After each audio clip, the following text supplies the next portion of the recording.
What is up, friends and fans? Welcome to this interview. We have the audio director for Mario plus Rabbids, Sparks of Hope here. We are going to be spending a little bit of time with Romain, and I've got Matthew here as well. We are so excited to talk about Mario plus Rabbids, but get into a little bit of the audio, the music, the sound, some stuff that we might not, normally hear about too much. I know with this game, an incredible audio lineup.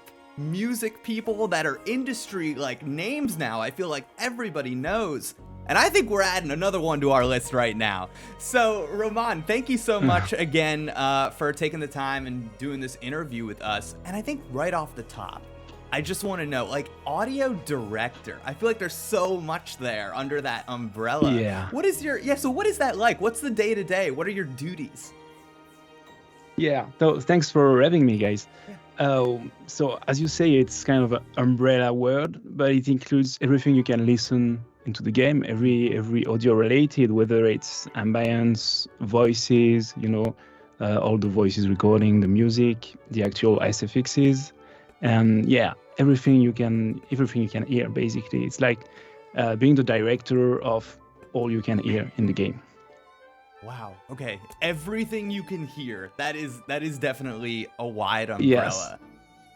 Yes. So I think the first question I kind of want to ask is, where in your journey as kind of a music audio person, for the first time, when do video games enter the conversation? I'm somebody that went and got my master's in creative writing, and I feel like there was no opportunity there for me to be like, let me talk about video games for a second. So when does that first come into the picture for you? Yeah, so I did a little bit of music as a performer. Also thought I was a guitar teacher also in music schools and stuff like that. And I started to score films, short movies, and then to do a little bit of sound design. And then I went back to video games, but from the development perspective, there was this, it's kind of a school, European school back in France. And I was like, okay, so you get to actually define the behavior for music, define a musical path and harmony, real-time rhythm, real-time layering. But to me, it was like, it changes everything. It's a brand new world and nothing has been done. So I studied for a couple of years and then I was hooked because basically a lot has been done on the music side, but the music that you apply to a game and that changes, that needs to fit and to match the player's experience, it's crazy. It's so new, so much stuff to do, and so much complexity. So I was like, okay, it blew my mind. Sure, yeah. I definitely hear you in terms of the complexity, because whereas, movies and television will kind of keep going without the person watching them, they're kind of not as active in that way. The game has many more layers to it. So trying to find that, is that kind of one of the challenges that you're talking about? Trying to find, how do you find the momentum of a scene when you're not directly in control of it? It is exactly the whole goal of it, because we call it linear when it's a movie. You know what happens at this point of time, in this time frame, this is going on. But video games, it's like 100,000 of possibilities, where the player is going to stand, what the player is going to do, what are the combination of events. You need also to create a hierarchy of sound. You need to be really, really aware of the amount of simultaneous sounds that a person can perceive, which is actually really small. So, after 4 simultaneous sound, everyone is kind of losing it. So it's exactly defining a behavior of the soundscape that needs to be dynamic all the time. And when I say dynamic, it's like it gives informations about the gameplay, but you also have to feel all the narration, the emotions that you want to convey to the player. And finally, you need to the immersion to match the art, the world, the way it looks, the way it feels. So all these things blended together, it's constantly evolving, and we need to do it in a way that is not perceived. Like, you play a game and you're supposed to say, okay, it sounds the way it should sound, this ambience sounds the way it should sound, the music works accordingly, it's kind of following my actions in a seamless way, let's say. And so, yes, the work behind it is massive. I would say. Yeah, cool. I love terms of art. So anytime somebody's like Mhm. hierarchy of sound, I'm like, I'll read a book about that. That sounds fantastic. Right? Matthew, I want to give you a chance to jump in here. I'm sure there was a ton that caught your ear in that moment. Sure. The understanding this orchestration, how it's dynamic. So you have to involve yourselves in dynamics and interaction thing. Have you also actually created some sound files yourself? Yes, we do. We do. Especially in this game. I mean, there are 1,000 ways to to create sound or use sound, but we wanted to have a special color, so we did everything ourselves. We started making a library and the aesthetics. So we're talking hierarchy. So what I think is that the most important is what you do. So what you do in this game is that you shoot at targets, and it's the battle. It's really like the basis of the game. So we started creating a very own sound bank and the aesthetics were vintage anime 90s with a modern twist. So that was the idea, the Dragon Ball stuff, the Sailor Moon, those kind of stuff. Cool. But we started recreating this, so using either the synthesizer back in those days, the Korg stuff, the Triton stuff, or also there are very good software versions. And we blended that with recordings because we also found out that we needed a modern twist on it, because using them the way they were used in the late 80s, in the 90s, it's a bit sharp right now, where our modern ears are used to more complex sounds, to smoother sounds too. So we need to add this layer. And that's the base of how we created those sounds. So recording some stuff and mixing, basically recording and synthesizing, those are the two main principles behind the creation of sound. And let's say the material that is recorded, it can be sound banks, but in this case, we wanted to sound really singular. So we recorded ourselves and the synthesizers. And it's the layering and the blending of those two aspects that create most of the material. I love the idea. Really cool. I love the idea of trying to make something sound perfectly blended and singular in a game that is, a crossover game at its core. And I kind of want to ask, like, working on Mario, does that bring some? Is that like a nervous thing? Is that an exciting thing? What is that? What is the package for that for you? Yeah, I'm not sure to say it in English, but a great power implies a great responsibility or something like that. Yeah. So it's really, definitely you feel the pressure because there is a legacy, there is a history behind, so you need really to be up to this level. But once you're comfortable, and we do have supervisors at Nintendo.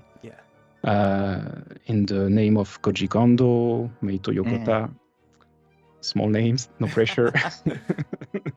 So we really have a channel of communications to exchange and find our own color, which is the result of the blending of the two worlds. So yes, it has to sound the way Nintendo sounds, but it also has to sound like a new object. And they were really helpful actually to help us on this. Yeah. On that note, actually. I'm sure a lot of people would want to know the answer to this one. Were there any sound effects, specifically sound effects, not any of the music tracks, but the sound effects, were they inspired or taken from any of the past Mario games or Rabbids games? Rabbids games, not so much, except the first Mario plus Rabbids Kingdom Battle, because there's a kind of legacy. And there are a couple of sounds that, yes, we get directly, for example, the voices that are directly talking from Nintendo. But most of it is recreation, new universe, yes, and trying to be truthful to both worlds. Cool. Awesome. When you are, in my mind, you're like preparing for this job, you probably go back and listen to or pay attention to different Mario games, just get familiar. We do. Yeah. Is there? That was the nice part, actually. Yeah, I'm just curious. Was there some that like stuck out to you? Was there a Mario game where you went back to it, you were listening, and you're like, man, this is something here. I'm just curious what that was like. Yeah. So we're all big Nintendo fans. I'm not gonna hide that.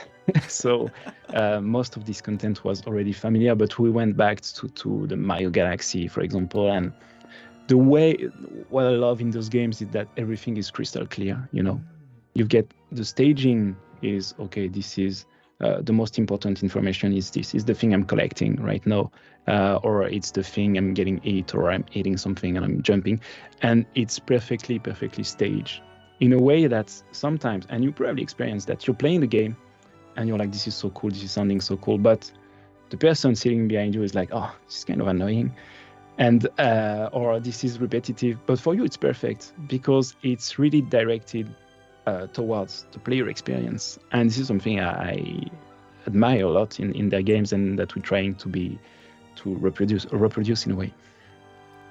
Excellent. I feel like, having seen some trailers and in our hands-on time, one of the big audio things sticking out to me with Sparks of Hope has to be those Rabbid voices that I think are new to this game. And I feel like you have already, game's not even out yet, created stars. The first time I heard Rabbid Mario speak, I was like, yeah, that's it. That's it, dude. Cool. That's so nice to hear. Thank you so much. Of course.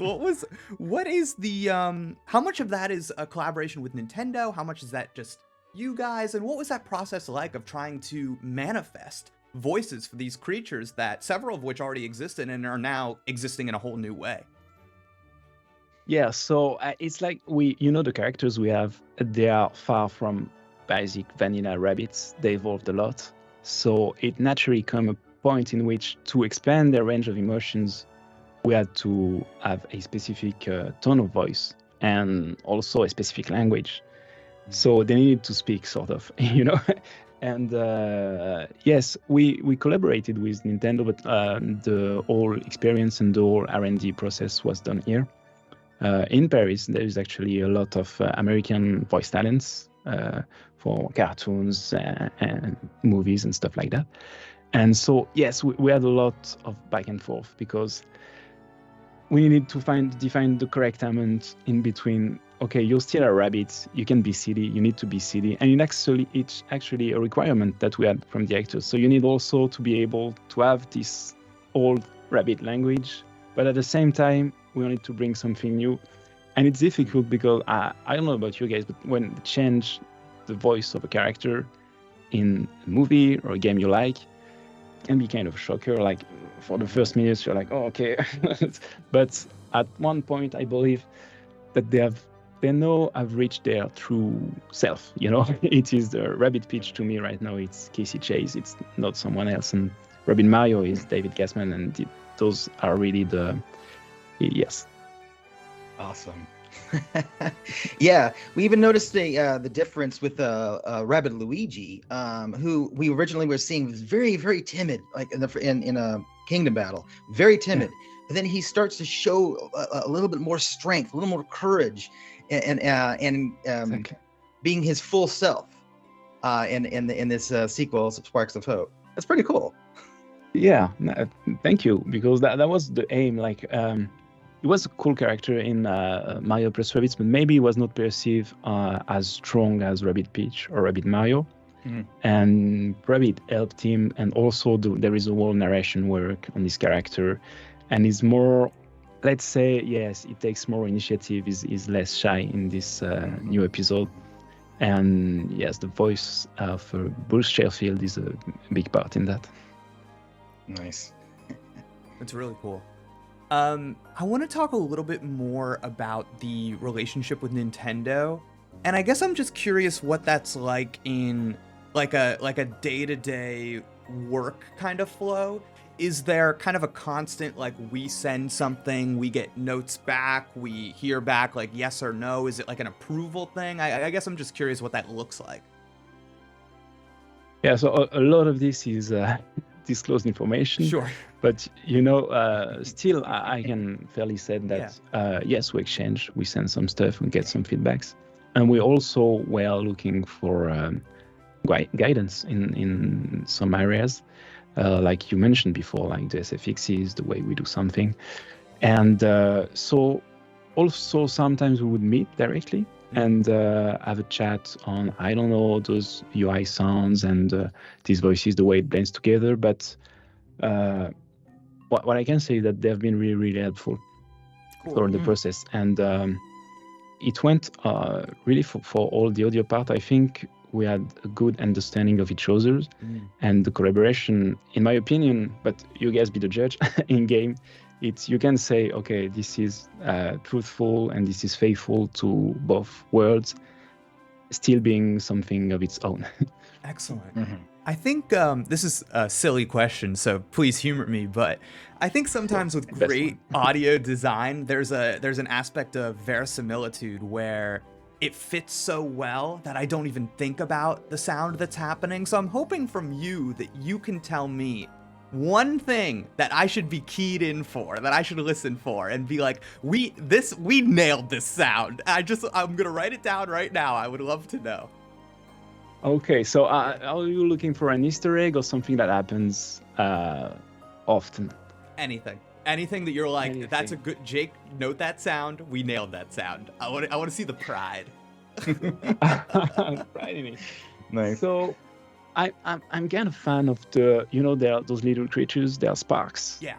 And they're with you during the battle. And they needed to be, they are the blending, the merging of Rabbids and Lumas from Nintendo. So we needed to create a sound that is both Rabbidish and both Lumas. And the way they act on the battlefield, they are little idols. They are over your shoulder in there. Yeah. And their small voices, I think it adds some life. And you can always say, okay, I've got this little thing that this little guy here is having my back. And it's kind of subtle thing. You wouldn't probably notice it on first hand, but I think it adds a lot to the life on the battlefield. And they're kind of cute. So kind of proud of that, yeah. Okay. Well, when my spark is in my corner, I'm gonna think of you, Romain. I'm gonna think of you. All right. Oh, that's great. Peach, do you have another? Or Matthew, do you have another question?